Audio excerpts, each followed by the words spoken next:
Welcome back to the No Referees podcast. I'm your host, Evarist Dr. Joby, bringing you another quarantine edition of our show. As always, you can find us on our social media pages at No Referees Pod and on our new YouTube channel, No Referees Podcast. Our special guest co-host today is a man that won Defensive Player of the Year honors in the Patriot League at Bucknell. He was on the team that orchestrated the win his Bucknell team, number 14 seed over number 3 Kansas in the 2005 season. Abe Badmus, thanks for joining us as a co-host today, brother. Our special guest today is a curator of world-famous HoopDirt.com. He's a former head coach at Suffolk University. He's called games during March Madness and the NBA Finals. You can follow him on Twitter at HD_DirtKing, at WHoopDirt, and everybody knows at HoopDirt. The man that has more dirt than Lowe's and Home Depot combined. Coach Adam Nelson. What up, my brother? Hey, what's happening? Thank you guys for having me. I appreciate that. I like that one. I haven't heard that one before. More dirt than Lowe's and Home Depot combined. I might have to add that somewhere. That's big time. I like that. Yeah, man. I like that. Trying to keep it real here, man. You know that was good. You made my day. That was good. So what's going on? We did not rehearse that. We did not rehearse that one either. That came up from here. I like it. I like it. That was like when you sit down, draw that play up for a quick hitter, OT, out of bounds, a blob and slob. You know what I'm saying? Yep. And it just came to you, and you just got it, and I like it. Well, what's up, brother? How you doing today? Doing good. Just, kind of like everybody with this quarantine we got going on. We're up here in Boston, and it's tough, and we're starting to get out a little bit finally, maybe. I don't know. So just trying to figure out the new normal. So, yeah. Have y'all Boston up there? So are y'all your dearly departed Tom Brady and Gronk? How y'all feeling up there? You know what? I'll tell you what, and I tell people this a lot. And Tom Brady, obviously, I'm a New England homer, and I love every Boston sports team I love. And we're really obviously sad to see Brady go. But you kind of knew the end was here. He'd been here 20 years, and he'd done so much. And I think he probably wants to prove he can win without Belichick. So you know what? That was fine. See Tom Brady go. We want to see him succeed. But the Gronk thing hurt, man. That hurt. Like, he came out of retirement for that. Like, if New England would have had him last year, even for the last half of the season, imagine, Brady had no targets. Nobody to throw it to last year. So that one hurt, coming out of retirement to go play in Tampa Bay with Tom Brady. So I guess I wish him the best. That hurts though. That's a tough one. I'm from Dallas, man. I'm from Arlington, Texas. I'm a Cowboys fan by birth. Okay. So I've had a pretty rough offseason as well. So yeah. I feel you, brother. Abe from Chicago, so we ain't gonna talk about his team. We just got Nick Foles. That's all. Super Bowl QQB. That's all. The Bears. Deal. He got that Super Bowl. He backdoored that Super Bowl. He did. He did. You're right. You are correct with that. And he was Patrick Mahomes out there slinging that thing. He caught one and threw one. I don't know many QBs who can say they did that in the Super Bowl. Yeah, the caught one. That catch, man, that was just a killer. That ended that. That was tough to watch, man. But yeah, good luck to him and the Bears. Oh, boy. So Coach Nelson, I'm gonna refer to you as Coach. I'm a strength and conditioning coach, so out of respect, I'm gonna refer to you as Coach Nelson.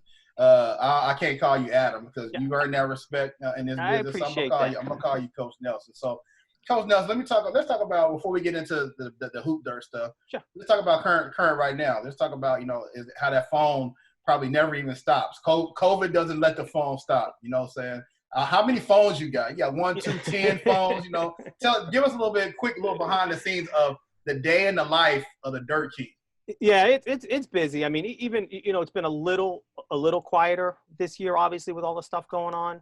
I think this is this COVID-19 has saved a bunch of jobs, and some of the small colleges that didn't open, and that's fine. But there's still a lot going on. And like you said, a day in the life of the Dirt King, man, it can be crazy this time of year. From like the end of February through like August, it is nuts, man. Oh, let me shut this. Sun out my face. It is nuts. We've got so I only have one phone, but I have two phone numbers on that phone.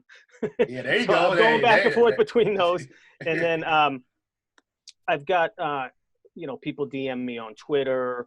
I've got another kind of texting app. I mean, people reach out to me all over the place all the time. So it's there's a lot, man. It's a lot of answering texts and calls and kind of figuring out what's what and figuring out what is real and what's not. And, I think that's the one thing we talk about, HoopDirt, the stuff we put on the site is legit stuff. I don't just put anything I hear up there. Everything we put up is double and triple confirmed. And I want to make sure, I say a lot, like I don't necessarily want to be first on everything. I mean, it's nice to be first, but I want to make sure our information is correct. How do you prioritize when you typing up the HoopDirt? Yep. Like which things should be put out first? Because you have so much information coming out, and getting so many texts, so many calls per day. How do you figure out what needs to be put down first?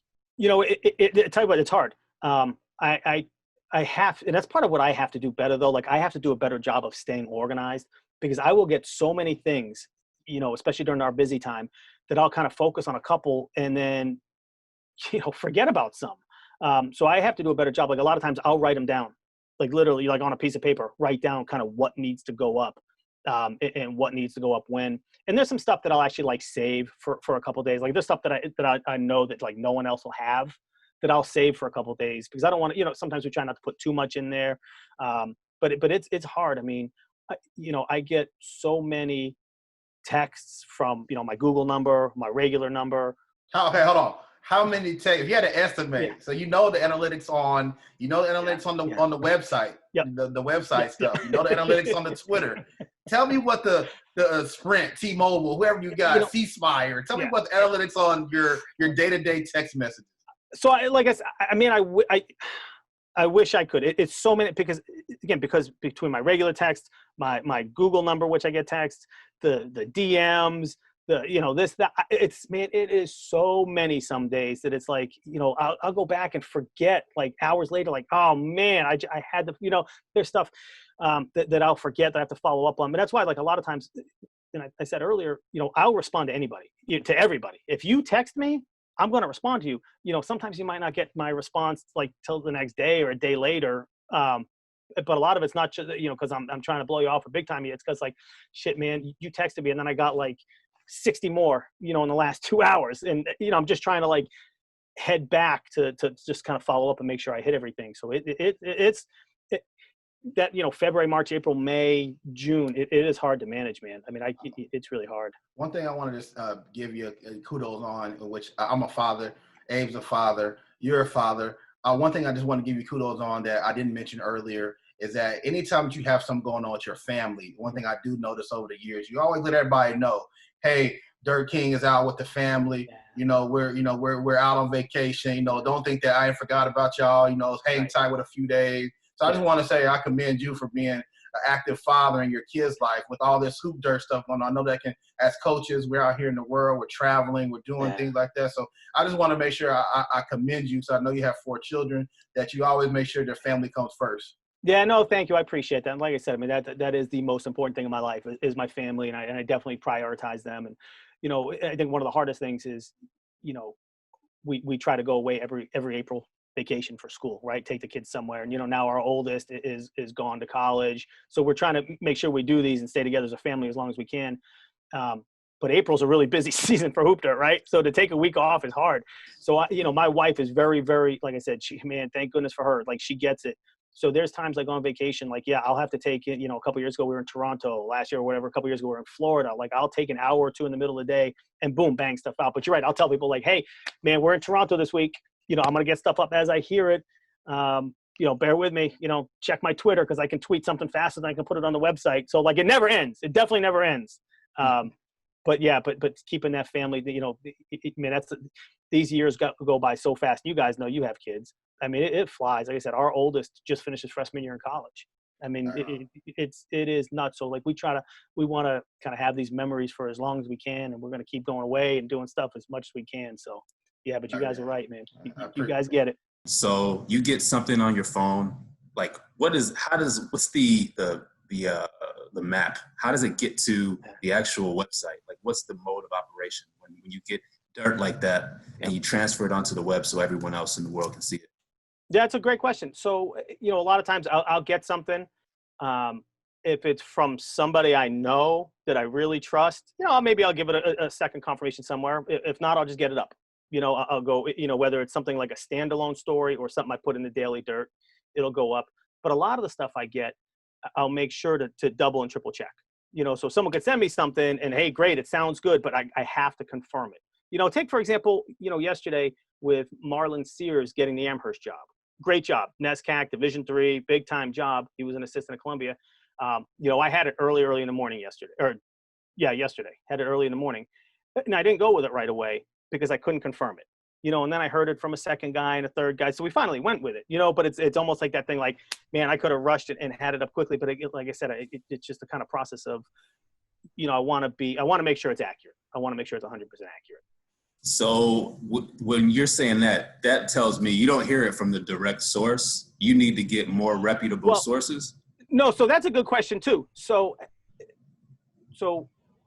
there are times where I will hear it directly from the source and put it up. Okay. And there are times where I will hear something and go right to the source. So the one thing, I've been in this college basketball business my whole life, since I was an 18-year-old kid. I won't tell you how old I am now, but that's like 30 years almost. So I know a lot of people. But then actually, running HoopDirt for the last 10 years,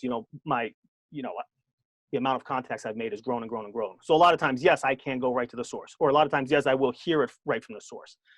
But if I don't get it from a source or can't find the source, can't find that person, then I have to double, triple, confirm.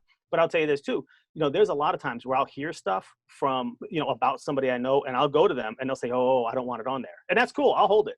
And that's part of what we do too, or what I'll do is, there's a lot of insider trading going on. There's a lot of stuff that I won't put up there. If someone doesn't want, for example, there's some stuff going on at Chipola Junior College right now in Florida. It's a messy search. I know who the two finalists were. They're both out of it now. They're reopening the search. I know both guys. They both said, hey, we don't want to go with it, so we're not going with it. And that's happened with a lot of other searches. But you know what? I got something in my back pocket now. Hey, I held that for you. Now maybe later down the road they're going to confirm something for me, or give me something. So there's a lot of that kind of insider trading. Then that's why I tell especially a lot of young coaches who read HoopDirt, don't just read HoopDirt and kind of move on. If you got a question, call me, text me, email me. I'll tell you what's really going on. Because like I said, there's a lot of stuff that I won't put out there, but there's a lot of stuff. If you want to call me, if you want to text me or email me, I'll tell you. I have no problem telling you. If it's going to help. Coach, I got a question for you, and I want to take it back just a little bit, because you mentioned young coaches. You was a young guy coming up in the game in South Carolina. You came up from the bottom. Start from the bottom, now you're here, basically. Yeah. So I want to just talk about your path before we get to further deep into HoopDirt. Like, you were a head coach at Suffolk. Yep. You came up in the ranks. Just talk about that trajectory and how you switched over when you found out there was a problem that needed to be solved with HoopDirt. Yeah, it's it's a tough business, man. And like you said, I came up from the bottom. I started as a student at the University of South Carolina, working with the team there. Got to meet some great people. Worked with Eddie Fogler, who was the national coach of the year at Vanderbilt before he got to South Carolina. Was there for a couple years, and then I actually wound up transferring to Boston College. Finished my last 2 years at Boston College under Jim O'Brien. Great coach. Learned so much from him. Paul Biancardi, who's at ESPN now, was on the staff. Ricky Boyage, just like really, really strong staff. So that really kind of solidified, the need for me to coach. Like, I loved it. I love being around the game, and I love being around the guys. And, especially at that level, being a, 18, 19, 20-year-old kid in the SEC and then in the Big East, it was a great experience. So again, and that's where I started. And this is what I tell young guys now, if you want to get in the business, you've got to get out and meet people. So, those early years in the summer, I was out every week working a camp somewhere and met guys. And that's kind of how I, was able to move up in this business a little bit, just with the contacts that I'd made. So, I left, Boston College, and I got my first job, 22-year-old Division III assistant coach at Division III Curry College. And the best part about Curry, the head coach at Curry, he had just gotten the job, 26-year-old young kid named Pat Scarry.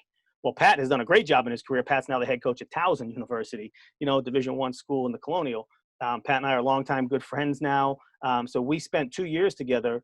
He was 26, I was 22, literally recruiting every kid in New England and learning how to recruit and learning how to grind. And I learned so much from Pat in those 2 years working for him. Man, I absolutely hated him because he made me work so hard, but he made me so much better. He made me understand the game of the recruiting game and what it takes to be successful.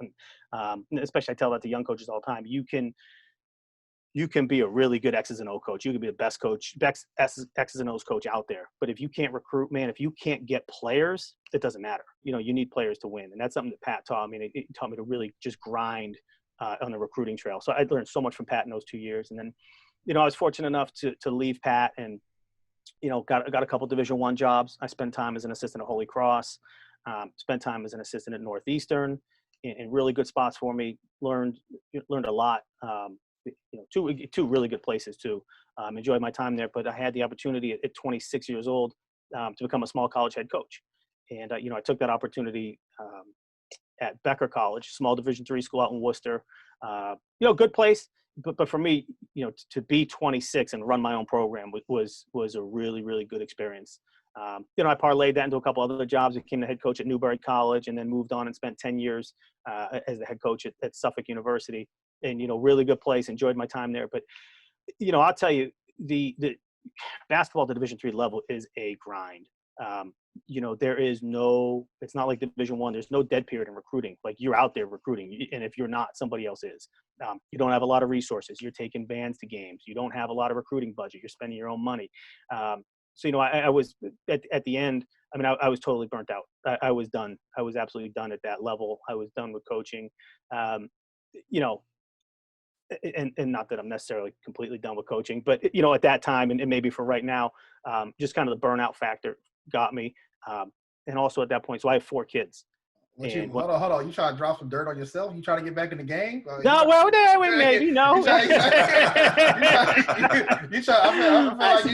He did leave that open. Yeah. We will never. Well, you know, it's hard. I'll never close the door on it, but it's, you know, I love what I do now. So, you know, it's challenging. But again, like I said, at that point you know, I'd been at Suffolk 10 years. I had 4 kids. My oldest was going into high school at the time, high school basketball player. You know, so I was able to watch all my kids. You know, so my oldest is in college now. I got 2 others in high school who are playing high school sports. So now I have the opportunity to actually watch them play. You know, and if I was still coaching at the college level, I could not do that. So, you know, I don't miss coaching for that. You know, I like being home. I like being able to see my kids play. And to be quite honest, like, I love HoopDirt. I love doing this. I love talking to you guys. I love talking to coaches. I love the basketball. Like I said, I grew up in the basketball world. I came up in this world, and I'm still a part of it. And to be honest, like, not coaching, I'm more involved in it. Like, I'll tell you, man, the amount of guys that I talk to daily, weekly, monthly, it's crazy. And it's not, you know, there's times, and I've said this to other people I've talked to, there's times where I'll hang up with a high major head coach, boom, and then answer like a Division III junior college coach's call.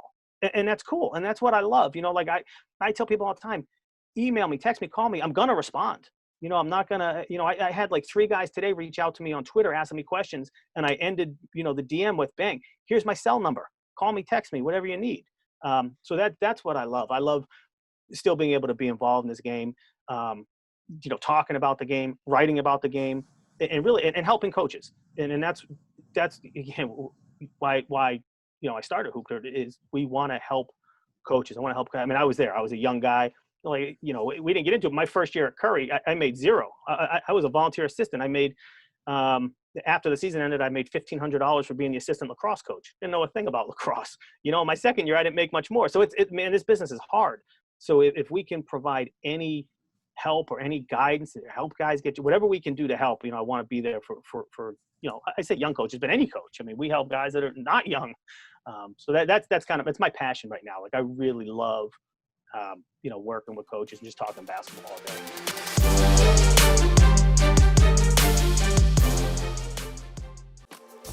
The Simple Pour is a beverage concierge service specializing in creating flavorful crafted punches for all of your events and needs. From their house favorites to the custom creations, they have a beverage that's going to satisfy every taste bud you have. Certified mixologist Kevin Barber literally pours his heart into each beverage. You have the individual 12-ounce bottles, or if you want to step it up to the big boy gallon. Some of the heavy hitters on the menu include To Kill Your Blues with that fresh citrus, fan favorite Green Goblin, and my favorite Henny Punch. No Referees Podcast and The Simple Pour have mixed up a new drink for you. Enjoy. 15% off your entire purchase by logging on to the website, thesimplepourhtx.com. Enter promo code NoReferees15 at the time of checkout. The Simple Pour. Simple name, extraordinary taste. Would you say that like the life that you lived prior to HoopDirt was kind of served as fodder for what you're currently doing now? I mean, you built all these relationships. You got to learn about how the game goes, learn how to recruit. So you know the business in and out. And you create a product and a service specifically for that business. A lot of people, if I just, didn't coach, if I didn't know anything about basketball and I wanted to create HoopDirt, I actually wouldn't be able to be effective because I know nothing about the intricacies of the actual business. Would you say that like what you've done prior kind of prepared you for this? Yeah, no, definitely. And I think that's, to be honest, I try to use that to my advantage, towards being credible, because I've been there. Young guys will ask stuff, and I'm a guy that's been there. I've been, a lowly Division III assistant. I've been a lowly Division I assistant. I've been a head coach. I've been at the high major level. Like I get it. I've seen it. So yeah, I tell people all the time, when I write stuff, especially like in the Daily Dirt, my grammar might not be great. I might not put a period in the right spot or a right punctuation mark. I don't know. That's not, I'm not like a journalist that came up in this. Not many basketball coaches are, so right, don't right, worry. Right. That's what I'm saying. So I think that's kind of what leads to like the uniqueness and the credibility. I'm not coming at it, from a journalistic, background or point of view necessarily. Like, hey, I mean, I love it. I love writing about basketball. I love talking about it. But again, that's not my background. Yeah, my background's coaching. So I think that credibility, and especially, talking to coaches about, the grind of recruiting, but the necessity of it and some of the, other ins and outs and, the networking. I talk to a lot of young coaches about, different things with networking and how to actually do it and not be, not be obvious about it. And, there's just a lot of things that, because I've been there, I think that's kind of what makes us kind of special. A lot of people go to the Final Four to try to get a job, try to make a connect, try to make a connection, and usually 9 times out of 10, 10 times out of 10, it ain't happening. Yeah. So I just want to talk about a young guy like myself. I've been an intern, I've been a GA, and I've been an assistant, been a head strength coach, and I just want to talk about when you speak to the young coaches, what kind of trajectory do you give them? Because some young coaches feel like they can just be a 31-year-old Josh Pastner, be a head coach at Division I level. Some of their thought processes are different. Talk about some of the stuff that you talk to those young coaches about. Yeah, you're right though. That thought process is hard. Like, and it's hard because you want guys to like have a goal and dream big, but man, those guys like those Josh Pastners, those guys are so rare, and those jobs are so hard to get. So to be honest, like my thing is, and this is something that came from me from my days as a coach. Like, I'm always going to be honest with guys. Like, they might not like what I'm going to say, but I'm going to tell them. Like, I don't want to lie to guys. I don't want to string them on. And I'll tell young guys that all the time. Like, this is a hard business, man. This business is not easy. Like, if you want to have a family, it's hard. And look at, there's coaches with families, but, those are, guys that are making a lot of money at a high level, guys that are grinding. I mean, I was 32 years old, when I got the head job at Suffolk, when I finally actually started making like a little bit of real money. I mean, 32, that's 10 years of my life that I didn't make anything, so guys have to be prepared for that. But I tell young guys all the time, like, they have to be prepared to work. Like, it's not a 9-to-5 job. This is an everyday, 24-hour day job. You got to be ready to go. You have to stay current with stuff.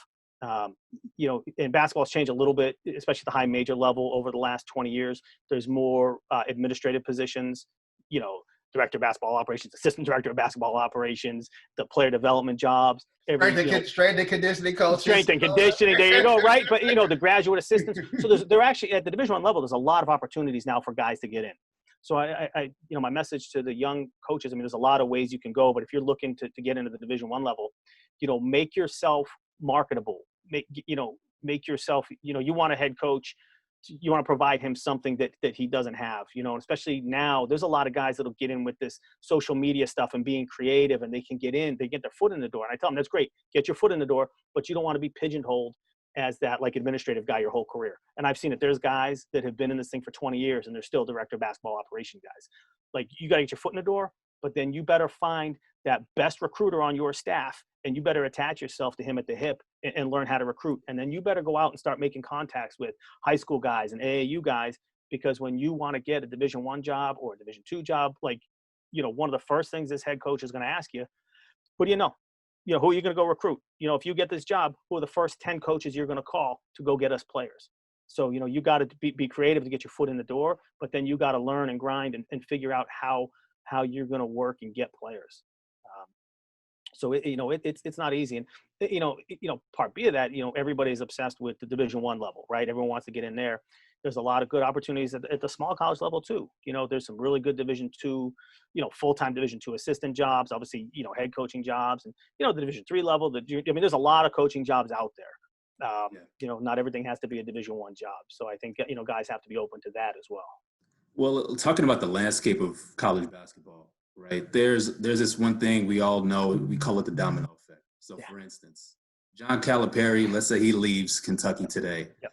And that literally will set a chain reaction in the whole college basketball landscape. Do you want to talk a little bit about that? Like, I know some of my friends, we try to predict who gets where, who goes where, and things like that. But I'm sure when you hear news like that, you're already thinking third, fourth step ahead and figuring out who fills what positions. Right. No, you're right. And that's exactly what it is. And to be honest, like this year at the Division I level, that's what hasn't happened. Because of what's going on, the few changes there have been, like a lot of times, like Steve Forbes leaves for Wake Forest. Jason Shea, his assistant, gets bumped up at East Tennessee. Not a huge domino effect. And I think because of the current situation, there hasn't been a big domino effect this year. But you're right. That's what happens. And, and I'll tell a lot of people, like that's actually how you have to read HoopDirt. Don't go in and look and say, oh, so-and-so's, leaving an assistant job at Memphis. So there might be an assistant job there. No. It's not how it works. Some young guy's probably going to get bumped up. The director of basketball operations will be bumped up, bang, bang, bang. Like, you got to look down the line to see what job's actually going to open. You got to know that this head coach, like his best friend is somewhere, so he's going to hire him and that job's open. Like you said, you got to look like 3 or 4 or 5 moves down to actually find like a legit, what's actually open. People ask me all the time, I see all these jobs on HoopDirt, are these jobs actually open? And a lot of times I'll say, well, no, some of them like are, formalities, they have to be posted, but figure it out. Like, look at what's next down the road. Look who's going to get that job. And a lot, to be honest, a lot of the small college jobs, Division IIs and Division IIIs, yeah, those are great jobs. They're wide open. Network, you can get one of those. But like the Division I stuff, yeah, I mean, if you see a director of basketball operations at Clemson, man, you're not getting that. Sorry, that's done. That's a done deal. But figure out who is. That's kind of the director of basketball operations at Rice left a few weeks ago. Well, the GA got bumped up. Well, heck, I got young guys calling me all the time.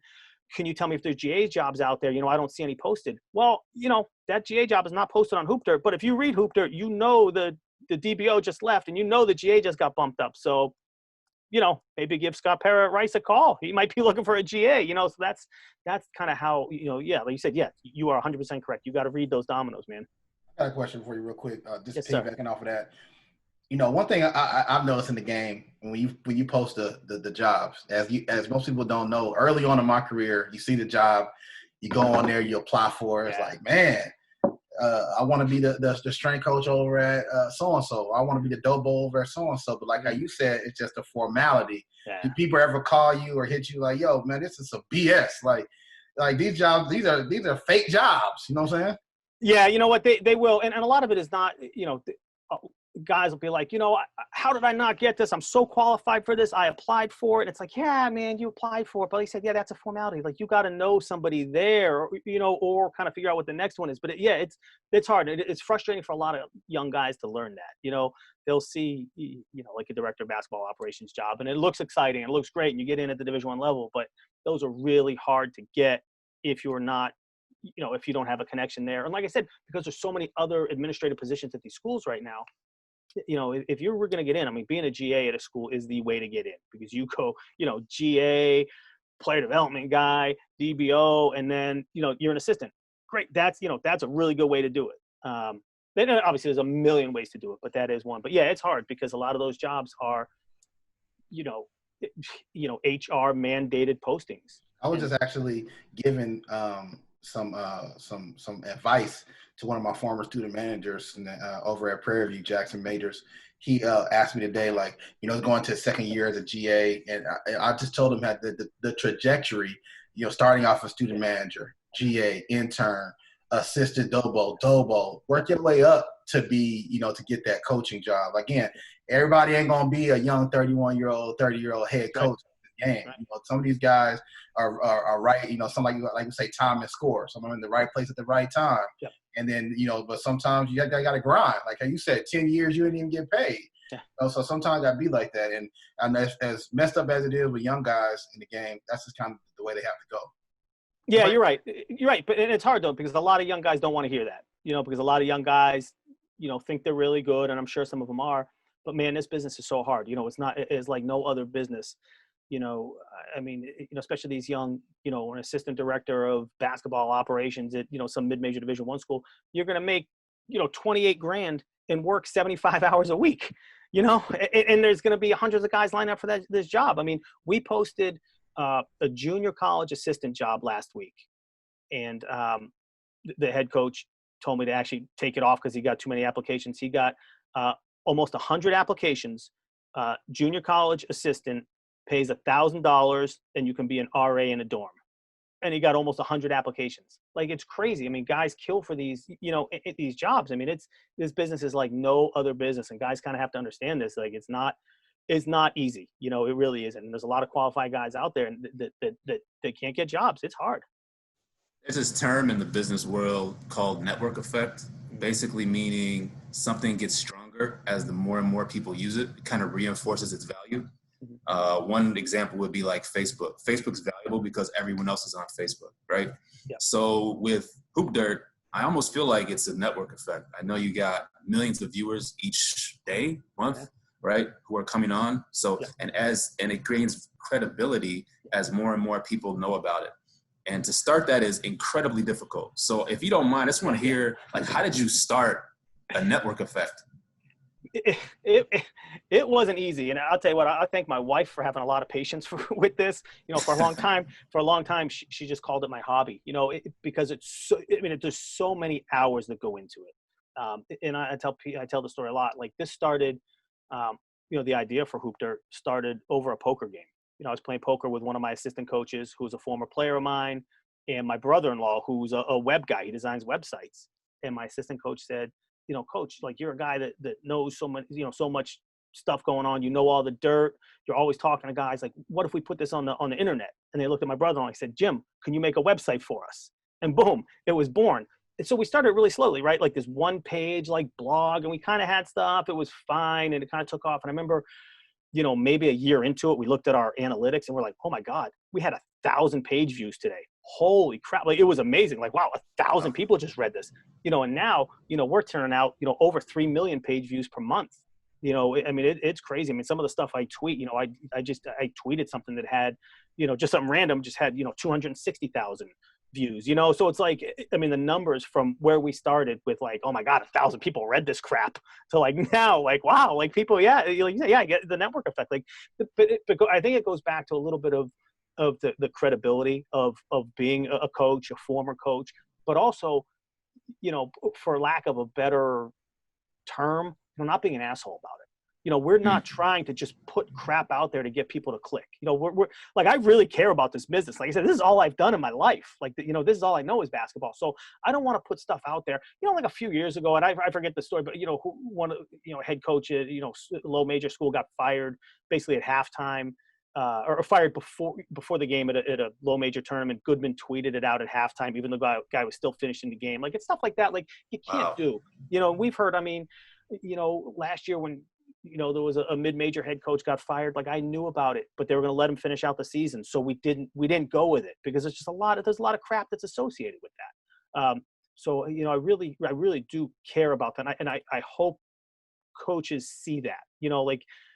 We're trying to be, trying to get stuff right. We're not trying to hurt guys. Like, if you read the Daily Dirt, very rarely will I mention a current head coach's name that's involved with a job. You know, a lot of these things, you know, I'll say, you know, especially for like a Division II job, you know, there's 4 finalists, you know, 3 are current head coaches, and I'll kind of name like the regions they're from or maybe the conference they're from. And then, you know, an assistant coaches I'll mention, I don't care.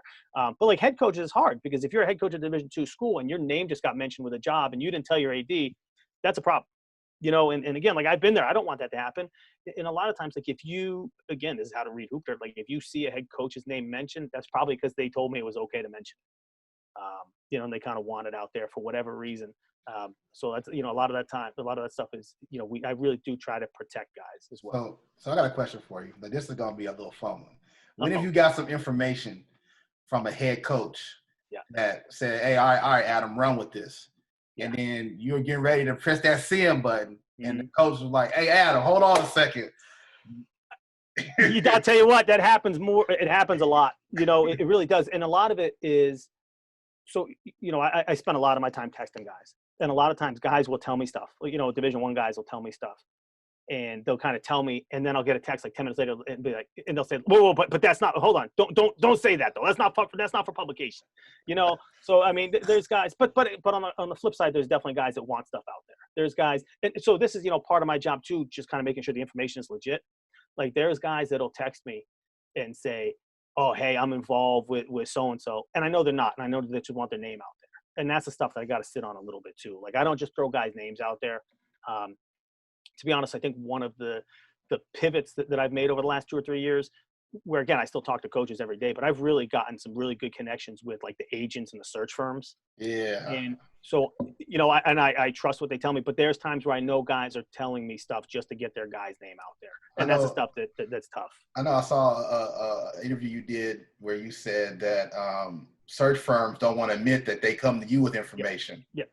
I'll tell you what, there are search firm guys don't know me. They won't admit they know me. Agents don't know me, but that's the way I want it. You know, and you know, no coach I know, you know, no one, I don't talk to anybody. Nobody knows anything. I don't talk to anybody, you know, and that's how we keep it. You know, guys always text me like, they'll give me stuff and say, oh, but keep my name out of it. I never, ever mention where I get anything. No one will ever know where I got it, but that's how I keep getting good stuff. You know, guys can trust me. And like I said, I mean, the search firm guys and really the agents, I mean, I get a ton of stuff, but ask them. They've never heard of me. They don't know who I am. They don't know who HoopDirt is. All right, that's cool. And that's fine. And that's good. That's great. I know for the longest, you were under the cloak and dagger of HoopDirt. You were like that singer Her. We didn't know who she was till like last year. You know, nobody knew your face. Nobody knew who you were till just, you know, a couple years ago. Yeah, you know, well, it's funny because, you know, I was running HoopDirt, you know, as I was still coaching, and we kind of made that decision to be, you know, let's kind of keep it cloak and dagger.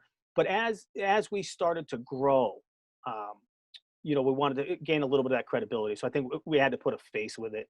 And I'm happy to do it. And I want people to know me. And to be honest, it's really, really helped. You know, and so there's a lot of guys I trust in this business. And I kind of asked them before I kind of came out as the Dirt King and the HoopDirt guy.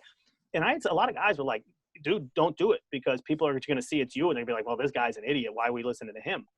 But, and then there's still some guys that think that, and that's fine. But really, it's given HoopDirt more credibility, because people can now come to me and ask me a question. Then if I say something stupid or if I say something good, like it's me and I own it, and that's cool. You know, I'm not hiding. And I get pissed at some of these, you know, random Twitter accounts that'll just tweet stuff. You know, anybody can tweet stuff from behind a keyboard without your name on it. You're a chicken. You know, so the stuff that I put out, if I tweet something or come find me, you got a problem, I'll give you my number. Let's talk. You know, like I'm cool with it. I'll own it. Sound like that Boston coming out of you. Yeah. That coming out of you. That's what it sounds like. Come find me. You want me to come find me? a little bit. But right. But that's what I'm saying. But that's where, like, you know, again, we were tweeting stuff and putting stuff up as HoopDirt. No one really knew who I was. But I think, like, I'm going to say stuff. It's coming from me. You know who I am. Got something to say it to me. I have no problem with that. So yeah, I think kind of the kind of coming out, having people know who I am is definitely helping.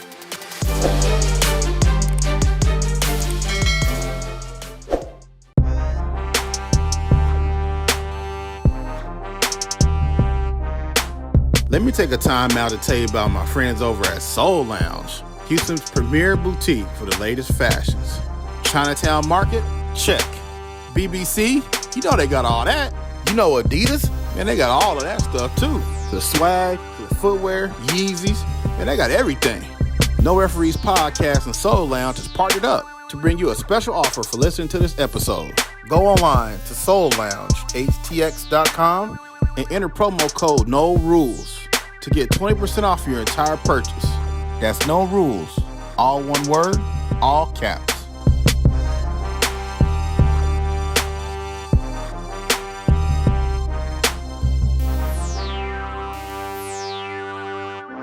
Soul Lounge, live what you love. Well, let's talk about kind of the journey a little bit more. So you knew what you want. You knew you started just posting a little post every day while you were working. Yeah. When did you actually believe and know that you hit this what they call like the product market fit, where you actually knew you had something that fit a market and you knew like it would serve that market? I think we're still trying to figure that out, and trying to learn that we have. You got 3 million visitors a month. I mean, come on. I know, and I appreciate that. And it still kind of seems like surreal a little bit. Like, I hear from guys a lot, that say like, the first thing I check in the morning, I had checked you a million times. And for me, it's still like hard to believe. Like, this is just something we started over a poker game. So, like, I think we got it. I think we're getting there, and I just don't want to lose it. I don't want to lose up momentum, and I think we're still always trying to grow, and I'll tell you a little secret. Like, I'm trying to grow too, right? And I tell people, and I said it earlier today, like, I'm not a journalist. I'm a basketball coach. I don't always type the right punctuation, but I'll tell you what, because of this, because of how this has grown, I've gone back to school, and I'm actually getting my master's in communications right now. I'm more than halfway done with a master's in strategic communication with a focus on social media. Because I don't want this thing to fall apart because of something that I don't know how to do, so just trying to stay, and it's an example I use for current for like coaches, like stay current. Like, don't just think, you're a coach, you have to stay current with what's going on or you're going to fall behind. So tell me a little bit about some of your products. Like, if I don't know anything about HoopDirt and I'm just trying to understand the business, you got your daily dirt, right? Yep. You got your posts that you do every day. Can you kind of explain what the product mix is? Yeah. So, man, you're a business guy, aren't you? You're good. Product mix. We might have to talk offline about stuff. That's why I got him here. Y'all got that. I'm the funny question. This is good, man. You guys are good. No, but it's a good question about the product mix. So we kind of deal with 4 kind of categories of hoopdirt.com, right? We have the news, which is just kind of news from across the college basketball world, hiring, firings, stuff that we kind of cull from the internet. You can look at it now, Division III guys get hired as assistants. So that's the news section. The news is like the facts. Someone got hired, it's a fact, we put it up. The second part, the dirt, which is obviously our most popular part, is the rumors. These are rumors that I hear that, that are, legit rumors. That we'll post. We'll post, kind of 2 types of rumors. Like, we'll put them in the daily dirt, which is just a list of like 4 or 5 things that I've kind of compiled over the last 24 hours. Or if like they're big enough, we'll do like a standalone dirt. If I hear that someone, a head coach is getting hired, boom, I'll put Georgia Tech set to hire so-and-so. We'll put it up, official announcement coming soon. So the dirt's kind of split into 2 categories. And then, our next biggest section is obviously the jobs. The jobs have been huge for us. I mean, guys come and search for the jobs. And, we again made a little bit of a pivot there a few years ago where we used to put jobs up for free. Now we actually charge for jobs, and this has been like a huge revenue generator for us. I mean, because we need to keep going and feed our families, right? But the one thing we've done with the jobs, so we do charge for jobs. But if you look, like the NCAA online charges like $250 to post a job, we charge $59.99. Like, we're not trying to kill you here. Like, we want to get your job up. It's going to get seen by 1 million people. It's going to get posted all over social media. So that's been really big for us too. And that job section's huge. I think that's, if you look at our analytics, between the dirt and the jobs, they're always kind of fighting each other for what section's, bigger. And then the 4th section is we have a features section where we'll put some kind of relevant stuff, a lot of times maybe from our sponsors, from like Dr. Dish, some of those sponsors will provide like basketball, some X's and O's stuff, or we have guest columnists that come in and write some stuff for us. So like the features kind of more, stuff that the coaches might be interested to read. In that feature section, the one thing we started 5 years ago on the men's side, and we started this year for the first time on the women's side, we do a weekly coach of the week. at all levels, Division 1, 2, 3, NAI, and junior college. We pick a coach of the week. We write about them. We send out press releases, and that ends with a national coach of the year. So that's been a really good program for us. And like I said, we're really busy February through August. But when the college basketball season starts, it quiets down for us, quite a bit, because no one's getting hired and fired, with a few exceptions here and there. So the coach of the week program has been huge for us. That's generated a lot of interest. We actually get a lot of press out of it. If you read it now, like, coaches actually put it in their bios that they want a HoopDirt.com Coach of the Week award. They want a HoopDirt.com National Coach of the Week, National Coach of the Year award. So that's been a really good thing for us. And we just started it on the women's side this year. It's the first time we did it, and we had a really good response on the women's side. So we'll hopefully do it again. And so that's kind of so that's kind of the ins and outs of what we do. That's our business mix. Awesome.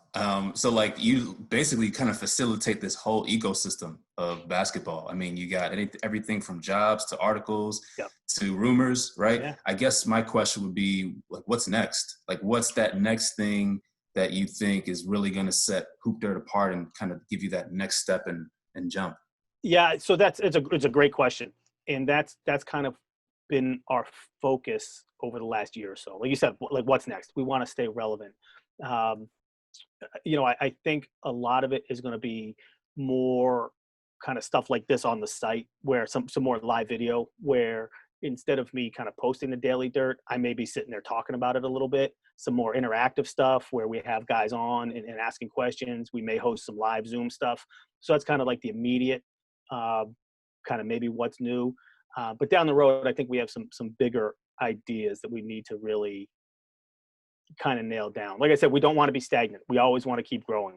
I think we have a brand, but we don't want that brand to die out. We want to kind of keep it energized and kind of figure out what, in reality could be the next best step. I mean, people have said to us a lot, like, oh, why don't you, like, we can't compete on the football side. Well, why don't you start like a baseball dirt or something like that? I don't know about that stuff. I don't know baseball. I don't know soccer. And so we, and again, you're a business guy, and, I'm a huge fan of Shark Tank. I watch Shark Tank all the time. Right. And one of the things, like, Mark Cuban always says, like, just because you have a great idea doesn't necessarily, mean people want that. Like, you've got to identify what people need, so what's the next thing that people actually need from HoopDirt? And I think that's what, we're trying to find the best way to identify that, and then the best way to capitalize on that, like a need. I love it. Yeah. I mean, I'm just thinking out loud. The one thing every college coach covets are players, right? Yeah. I mean, rumors about players would probably be major. You are onto something, and that's, look where I am. I'm in, Boston, in New England. We have some of the best prep schools in the country up here, with some of the best players in the country coming up here, and that's kind of been, one of our thoughts is, like, how do we get into that market a little bit, and maybe talking to, featuring prep school coaches, talking about their, there's a lot of, but you're right though. I mean, that's kind of the pivot. And we've actually had, and we get a lot of times that people come in and say they want to buy HoopDirt or they want to invest. And I'm not interested in any of that, but a lot of the guys will come in and say, like, why don't you guys do more with, like, AAU stuff, like covering some of that stuff, like you said, because we have, and these kind of like business investors who analyze stuff, like their point, probably to your point too, like, we have coaches' eyeballs. Like, why don't we now start hitting that player market to, draw them in with that too? So that's, kind of, that's always been the, back of our minds a little bit, maybe kind of head in that direction at some point. And then, if I'm a betting man, and I'm definitely a betting man, I like to bet, I like to gamble, but we'll probably head in that direction at some point. All right. So bet man, yeah, bet it back, bet back. So I got a question about incentives and of coaches' contracts. You hear coaches, they got the golf course, in their contract. They got the Escalade or the Porsche Cayenne or their wife's car. They got the steak dinner. Give me some inside info. Give me some dirt on some of the craziest stuff you see on a contract. Well, I tell you what, I don't know if I have the craziest stuff, but you're right. All these high major coaches are getting country club memberships. They're getting their cars paid for. They're getting, the use of the jet for 5 vacations a year. Like, it's nuts. And I think one of the best things out there now with the internet and the Freedom of Information Act, especially with the state schools. You can get their contracts. I mean, it's amazing how many PDF copies I have of high major head coaches' contracts and all the perks that go with it. And it is nuts. And if like people outside the athletics world actually sat down and read these things, their mind would be blown. I mean, it's nuts. I mean, and you know, it's all public information. You know, how many, you know, head basketball coaches make more than the college president and have so many more perks than the college president. And I get it. And they're bringing in, you know, revenue, especially at the high major level. Like, it's nuts. I get it. But to actually have the ability now to be able to, you know, Google a contract, you know, Google somebody's contract and actually go read it. It's unbelievable. You know, like USA Today has a really good database of that. We've actually sent Freedom of Information Act requests for some of that stuff. You know, you can just Google, you know, a lot of times if I think someone's kind of on the hot seat, and I'll never mention hot seat. I never say someone's on the hot seat, but if I need to know like how many years someone has left on their contract, like I will Google them and actually go find their contract and see how many years they have left, which is completely nuts that this is, you know, 90% of the stuff is public information. So they make some really, really interesting reads. I mean, if you get time, just if you're bored, just, you know, Google some of these contracts. I mean, these things are crazy. What's one of the craziest bullet points you've seen on, you know, the jets are the private jets, the Nike contracts, all that kind of stuff, you know, all that kind of stuff's kind of general with the high major coaches. What's a high major coach contract you saw something like, man, that's crazy? You know what? I think, man, it's all crazy. All of it. You know, I don't know if there's anything that necessarily stands out to me. But like you said, like the cars, the jets, you know, a lot of guys, the college will say, we won't charge you to host your camp. You know, so they make all that profit off of camp, maybe without paying for dorms. You know, a lot of that camp stuff is written in.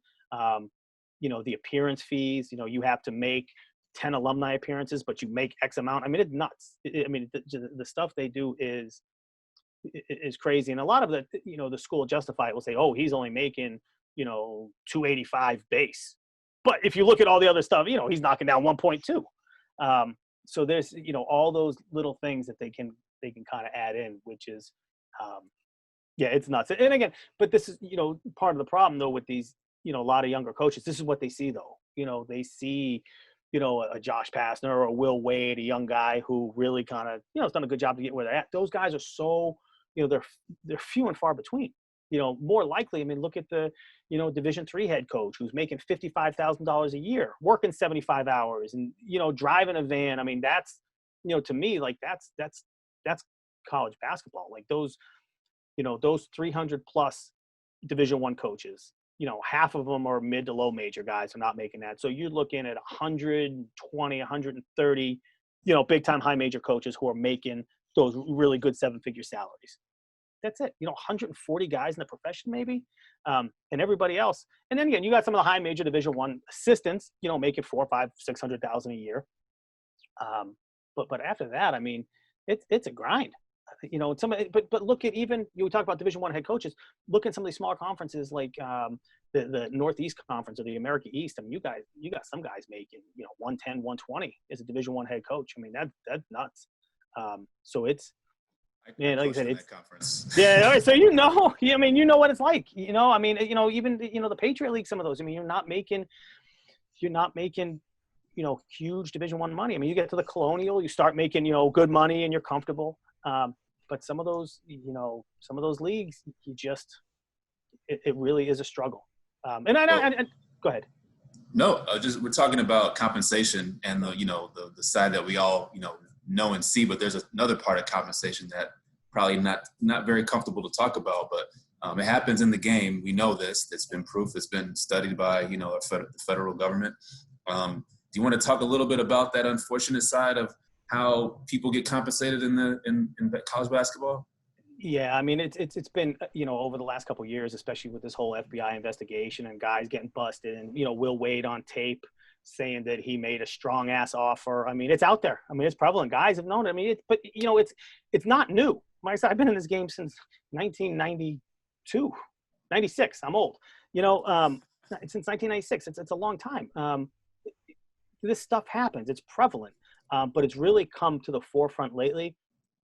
But again, I know there's been some guys that have been arrested and this and that, but what's it done? Like, there's nothing that's happened. There's nothing that came out of it.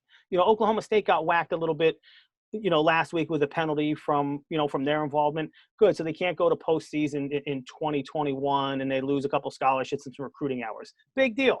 Like, what's the big deal? Who cares? They were out there paying for players. So, like, what has actually come out of this? Mark Godfrey, who was the head coach at NC State, his name came up in this investigation when he was there. He left. People are like, oh, he's not going to get another job. He's the head coach at Cal State Northridge now. So what's, out of all of this, yep, there's a lot of bad stuff going on, and a lot of guys get picked. Yeah, I mean, look at the whole Patino. Look, he's back. He had to go to Greece, but he's back. He's coaching at Iona now. So, like, what's the end game here? Like, is it just, nothing? Like, you're gonna ding a couple guys here and there and move on. Like, what power does the NCAA have right now? I mean, Will Wade basically told him to shove it. Will Wade was identified on tape saying, I made a strong ass offer. He was suspended by his school. He told his school in the NCAA, I'm innocent. I didn't do anything. Bang. He's back coaching. Nothing. No big deal. His AD's backing him up. So, I mean, look at the stuff, Bill Self of Kansas. He's been on these tapes, with Kansas' involvement here. I mean, these high major schools. I mean, look what's going on right now with all this stuff with Coach K and Zion, and, was he paid? Who knows? I mean, but that's like, but you're like, what's going to happen? What's going to happen to Coach K? I'll tell you, nothing.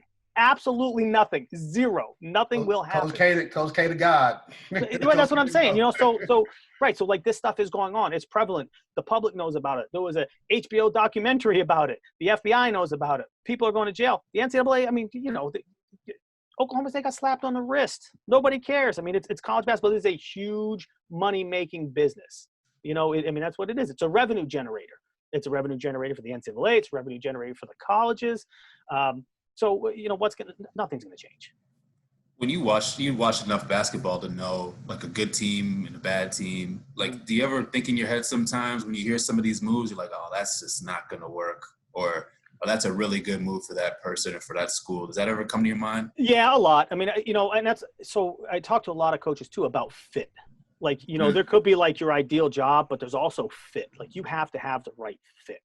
So, right, there are some guys that'll make a jump, and it's like, man, so actually, and I actually, use Steve Forbes as an example. Steve Forbes left East Tennessee State for Wake Forest, right? And I actually think that's a really good fit, because I think he can do a good job recruiting the ACC, because he's a grinder. But for years, Steve, for the last 2 or 3 years, Steve Forbes has been killing it at East Tennessee State, but he hasn't taken anything, and he's been involved with a ton of stuff. But to me, it's, he was waiting for fit, and he did a really good job to wait it out and to get to Wake Forest. A lot of guys want to take something to take it and get that next move. But you really, there's a lot of factors at play. And that, to be honest, that goes the same thing for assistant coaches. There's guys that'll, find, see a really good job on the horizon, but, hey, is that guy going to get fired in a year or two? And it's hard, man. It's hard to get a job once you've been fired. Even if you're an assistant and you had nothing to do with kind of what happened before you, and someone gave me this great advice years ago. It's really hard to find a job when you don't have a job, and that's the hardest. It's so hard. Like, when you have a job, you can search, you can turn things down, and it's fine. But when you get fired and you're out of a job, man, it's a scary time. And one of the hardest things too, especially at the lower levels, if you're a Division II assistant, right? Division II assistant making 35, 40 grand a year, maybe more, your head coach gets fired. He might get paid for a year or two, who knows? But you're not getting paid. You're done. Especially, even, looking at the Division I guys, mid-major guy, head coach gets fired. He's probably got years left on his contract. Assistants, directors of basketball, those guys don't have that time. They might get a few months of unemployment, but then they're out of job. So, it's always about, you got to make sure you're in the right place. And part, another side of that too is you got to make sure you get out when you're not in the right place. And that's, part of, like, I said, when I left Northeastern, our head coach would have had 1 year left on his contract. And it was kind of that feeling like, like that was it. That was the last year we were going to be there. So I kind of had the opportunity to become a Division III head coach. And people would tell me I was crazy to leave the Division I level. We were going to get fired. And unfortunately, he did get fired the next year. And it's so hard to find a job when you don't have one. So that's kind of the motivation there. I tell guys all the time, like, just kind of, always be on a lookout, but make sure it's the right move. I mean, talking about fit, I mean, when we talk about fit, we're not talking just about the AD that's there. I mean, sometimes a lot of factors come into play, just like you mentioned, the administrators who are there, right? The board of directors, like all of that stuff kind of plays a factor. I know a lot of college coaches listen to this podcast.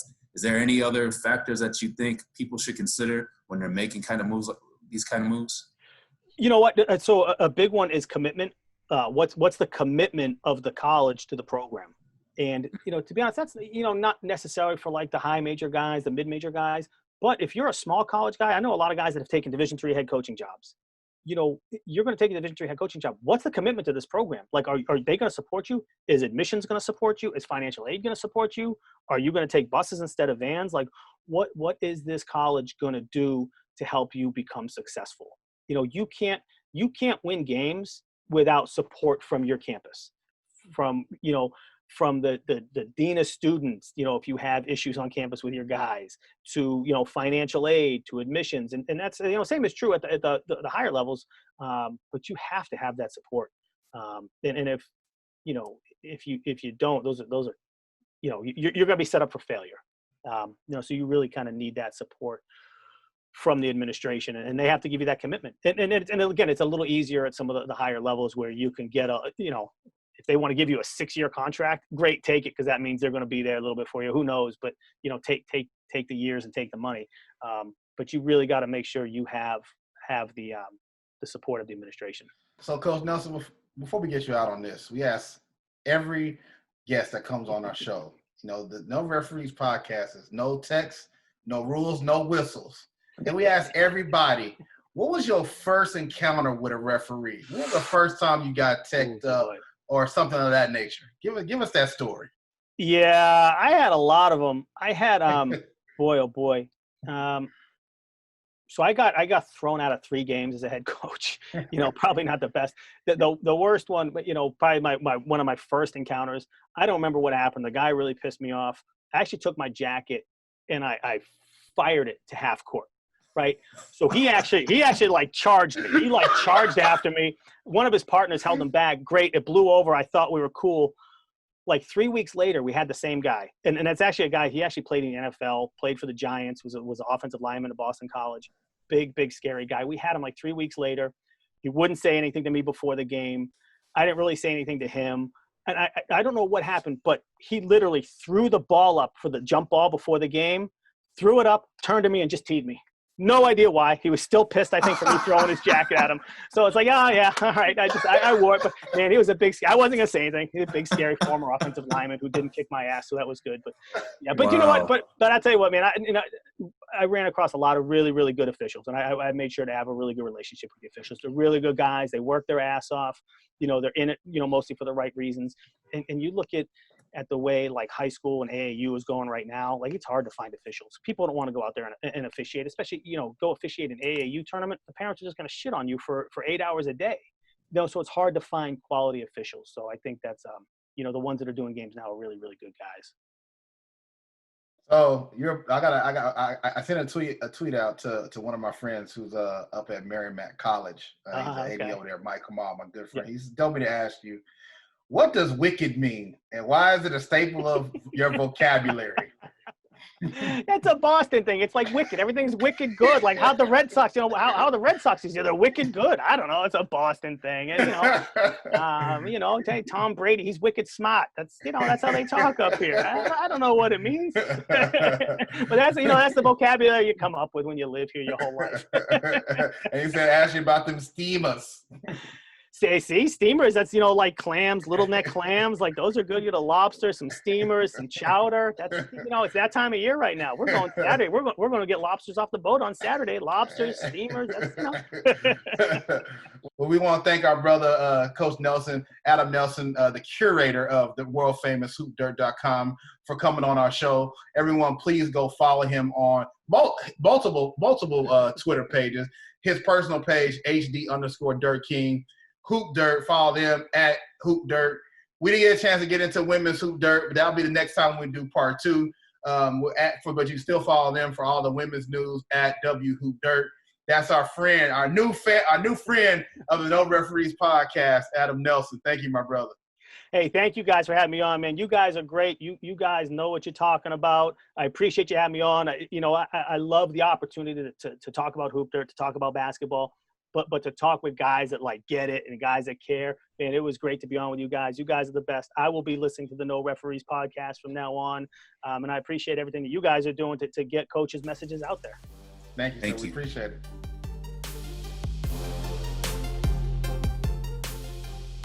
Thanks for listening to another episode of the No Referees podcast. Don't forget to hit the subscribe button wherever you're listening to this show, and rate and review us on Apple Podcasts. And don't forget to follow us on social media at No Referees Pod. Till the next episode, we out.